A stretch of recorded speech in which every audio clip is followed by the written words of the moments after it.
அது மட்டும் இல்லை, இந்த தென்காசியில் எல்லாரும் பக்கத்துலேயே குற்றாலமும் இருக்குது.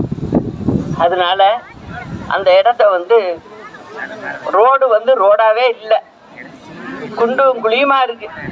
அதை நீங்கள் சரி பண்ணி ஆகணும். என்ன சொல்கிறீங்க? இப்போ சமீபத்தில் கூட என்ன சொல்கிறீங்க, 1000 கோடி ஒதுக்கியிருக்கோம், எல்லா சாலைகளும் போட்டிருக்கோம் அப்படின்னு சொல்கிறீங்க. அதெல்லாம் நீங்கள் சொல்கிறது ஒன்றா இருக்குது, ஆனால் பார்த்தோம்னா இங்கே நிலைமையே வேறையாக இருக்குது. அதனால் இங்கே உள்ள சாலைகளை சரி பண்ணி ஆகணும். இது மக்களோட கோரிக்கையாக இருக்குது. நீங்களும் வாக்கு சேகரிக்க வரும்போது அவங்கள்ட்ட செஞ்சு கொடுக்குறேன்னு வேற சொல்லிட்டு போயிருக்கீங்க. திருப்பி இனிமேல் 26 தான் மக்களை பார்க்க போகிறீங்க. உங்களுக்கு சரியான பாடத்தை நிச்சயமாக புகட்டுவாங்க, அதில் ஒன்றும் சந்தேகமே இல்லை. அதனால் இப்போ இன்னும் 1 வருஷம் இருக்குது, ஒழுங்காக வேலையை பார்த்து அவங்களுக்கு நீங்கள் சொன்னதெல்லாம் செய்யணுங்கிறத கேட்டுக்கிறேன்.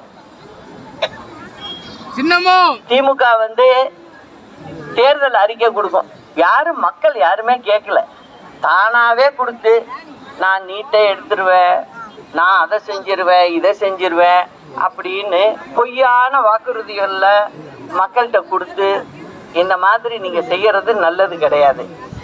இப்போ சமீபத்தில்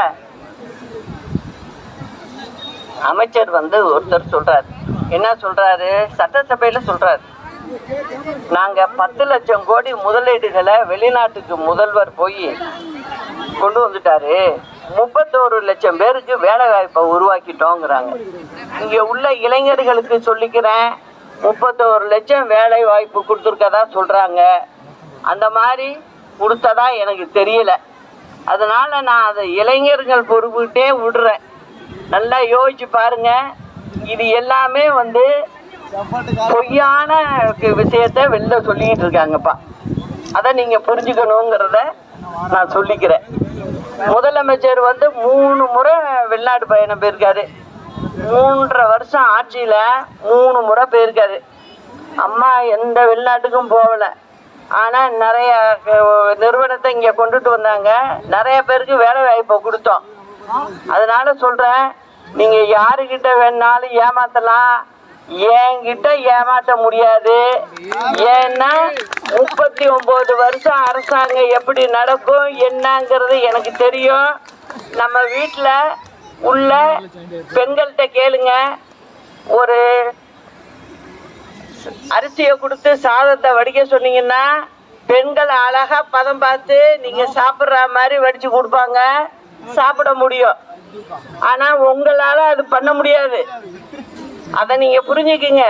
அதனால பெண்கள் அது குறிப்பாக தமிழ்நாட்டு பெண்களுக்கு எல்லா வேலையும் தெரியும், அரசாங்கத்தையும் நடத்த தெரியும், வீட்டில் சமைக்கவும் தெரியும். அதை முதல்ல இப்போ ஆட்சி பண்ணுறவங்க புரிஞ்சுக்கணும் அப்படிங்கிறத சொல்லிக்கிறேன். என்கிட்டலாம் நீங்கள் மற்றவங்ககிட்ட போய் பேசுகிற மாதிரி என்கிட்ட பேச முடியாது. நான் எல்லாம் டேட்டாவை வச்சுக்கிட்டு பேசுகிற ஆளு, அதை புரிஞ்சுக்குங்க. அதனால திரும்ப நான் சொல்கிறேன், நீங்கள் என்னென்ன நீங்கள் வாக்குறுதி கொடுத்தீங்களோ நீங்கள் கொடுத்ததை நீங்கள் செய்யுங்க. புதுசாக எதுவும் உங்கள்கிட்ட மக்கள் கேட்கல, நீங்கள் என்ன வாக்குறுதி கொடுத்தீங்களோ அதை நீங்கள் செஞ்சு கொடுங்க. அதை தான் நானும் சொல்கிறேன்.